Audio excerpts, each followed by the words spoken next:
Hi, I'm Stewart Spinks and welcome to episode 344 of my podcast, Beekeeping Short and Sweet. Well, I've seen the first signs of this season's swarming activity, and we've even had a couple of colonies throw up queen cells. For me, it's perfect timing, and those swarm cells are always fantastic to use in splits and other swarm management techniques.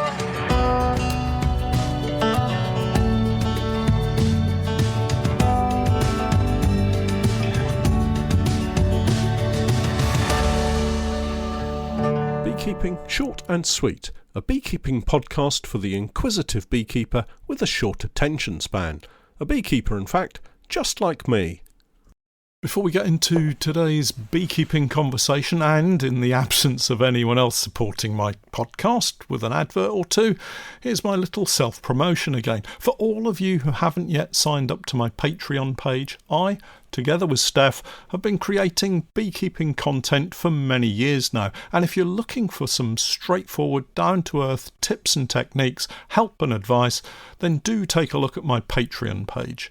We have over 1,600 individual beekeeping posts, videos and podcasts filled with useful and timely help and advice. My approach is pragmatic and calm, sometimes entertaining, but always with help and support for beekeepers at the heart of what I do. I keep my videos short and concise wherever possible, no waffle, no flannel, just honest beekeeping advice from years of keeping bees.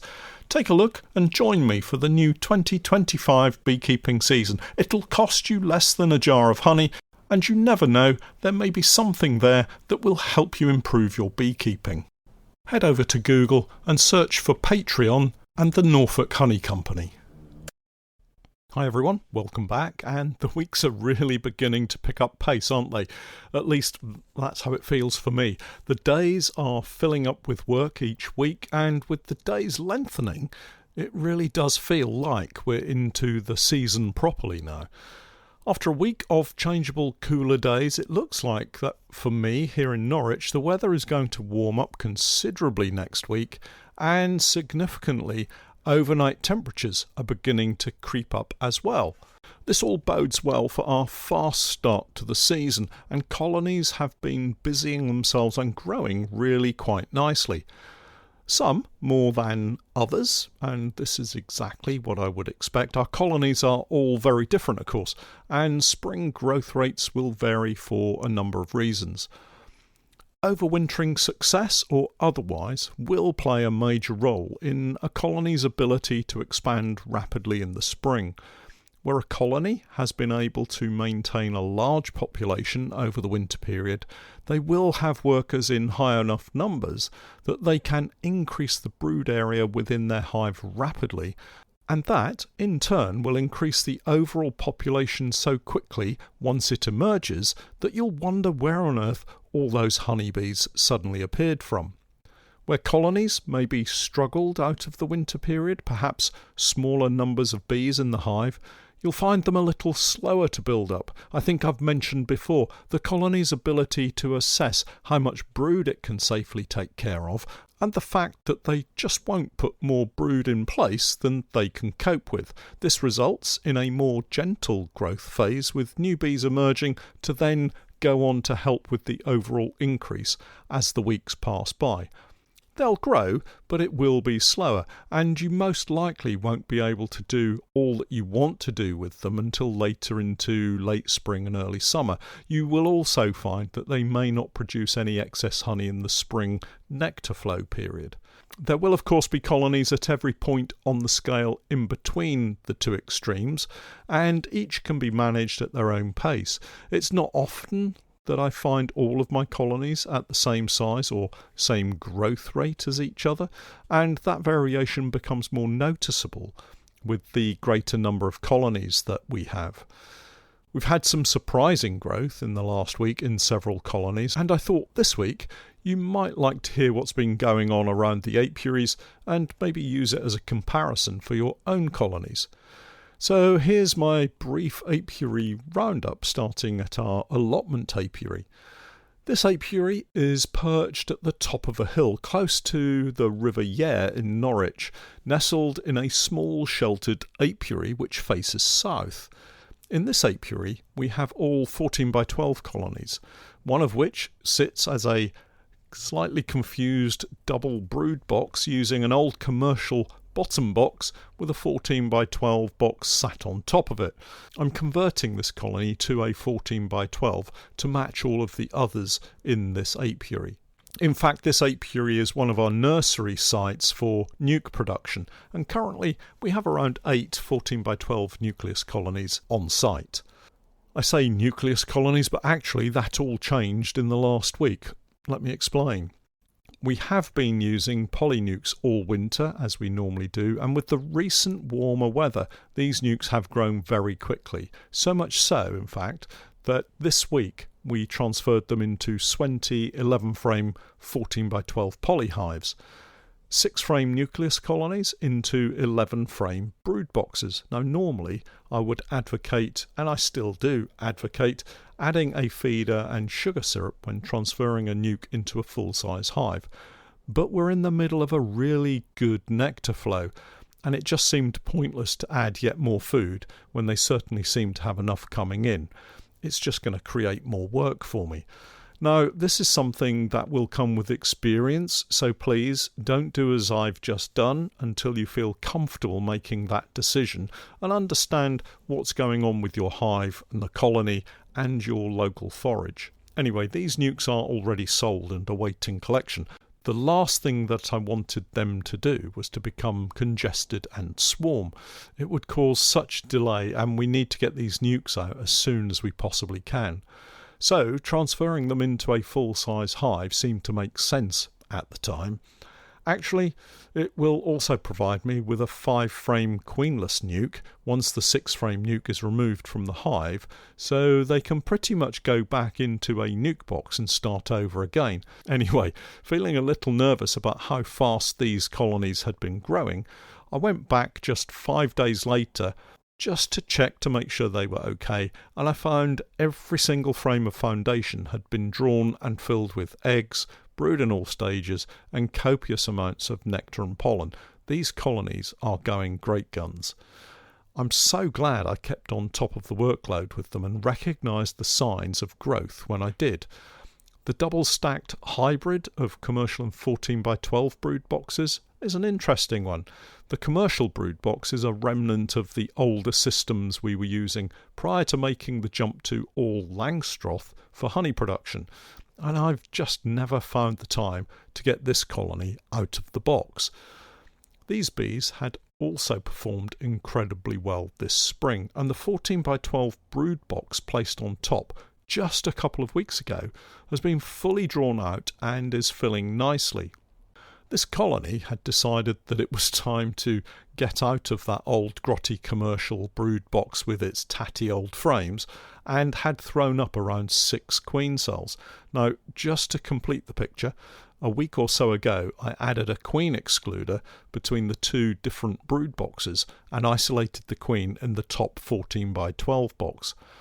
This is where I found the queen cells, and so I chose to remove the queen and 4 of the frames with sealed brood and popped her and them into a nuke box in another part of the apiary. The result is a queenless colony in the original hive with just 1 queen cell that I left them, all the others being knocked down, and an existing laying queen in a nuke box with emerging brood and a couple of frames of foundation for her workers to draw out. The flying bees will have been out foraging and returned to the original hive, thus depleting the queen in her nuke box of larger numbers of flying bees with which she could possibly still swarm.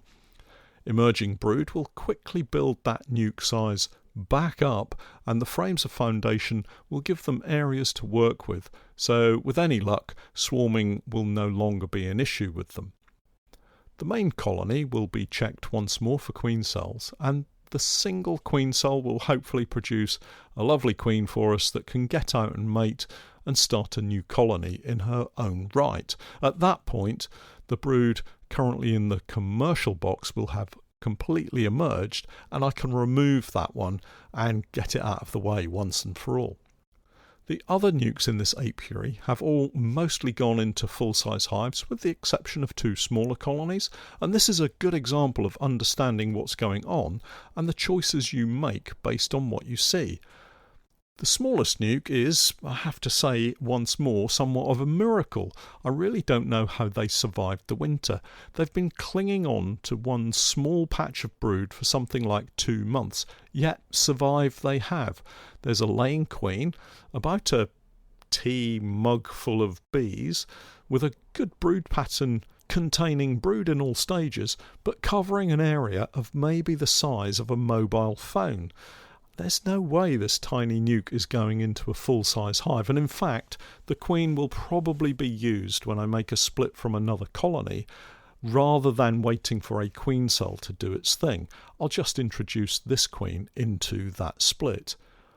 The other small nuke, whilst much bigger than the tiny one, is probably a week or 2 behind the other colonies, and so it still sits in its nuke box waiting to have a few more workers emerge from those sealed cells to boost the population prior to the big move. Over at the paddock, things have been moving on as well, more slowly than any other site, and I think this is due mainly to the chilly easterly winds that have been blowing across the open grassland area.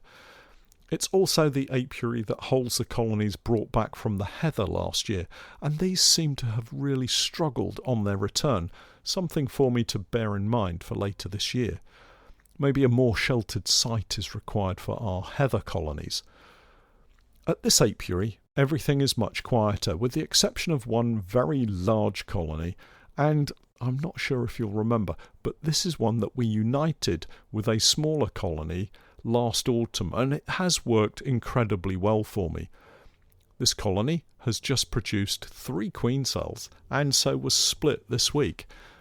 With little spare equipment at this site, I chose to use the artificial swarm method of swarm management, moving the hive, placing the old queen in a new brood box of foundation on the old stand, and that allows all the flying bees to return to her, while keeping just 1 queen cell in the now queenless hive moved about 3 or 4 metres away.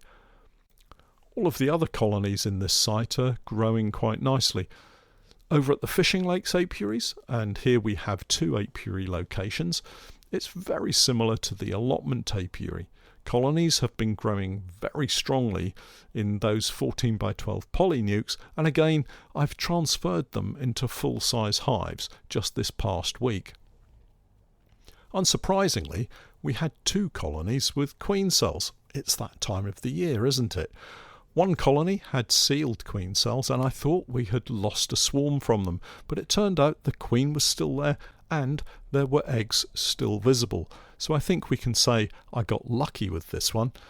This is the ideal scenario for my simple splits, and to help me out, many of the queen cells were found on different frames, meaning I could just lift out that frame with a queen cell, pop it into a nuke box with another frame containing food, fill up the remaining space with foundation, and walk away from it. It really is that simple. The next colony to produce queen cells will be the subject of a vertical split, as I've had several people ask me to demonstrate this process on a video. Now, really, is the start of that reproductive phase for the majority of our colonies, and of course that means swarming. I spent a really lovely evening this week with the Colchester Beekeepers Association, chatting with them about my methods of swarm management, and I'm going to go over the techniques I use for everyone on Patreon using an online presentation, so do look out for that soon. Thinking back to the nucleus colonies, especially for beginner beekeepers just taking ownership of your first nuke, and I know what I'm about to say is easy for me to say, but please don't get anxious or worried about the process. It's really very simple, and with the right bees you'll wonder why you ever thought it was going to be tricky. The simple rule to follow is this: each frame from the nuke box goes into your hive in the same order and orientation that you found it in your nuke box. If you take a look at each frame, you might well spot the queen. She should be marked for you to make it easier. If you see her, get that frame across gently and move on to the remaining frames. If you don't see her, don't worry. Have a quick look in the nuke box in case she's moved onto the side wall, and if you see her, gently coax her out of the box and into the hive on top of the frames you've just put in. If you don't see her, hold the box with one corner angled towards the ground and give it a sharp tap to dislodge all of the bees into a clump in that one corner. Then upturn the box and shake the bees onto the frames in the hive.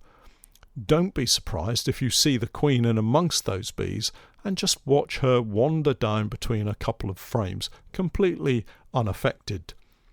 Add any remaining frames of foundation to make up the total number of frames for your hive type, and close it up to allow them to settle. For most beginners, it's advisable to add a feeder and give them some syrup. It really doesn't matter if it's light or heavy syrup, and please don't get too hung up on precise measurements.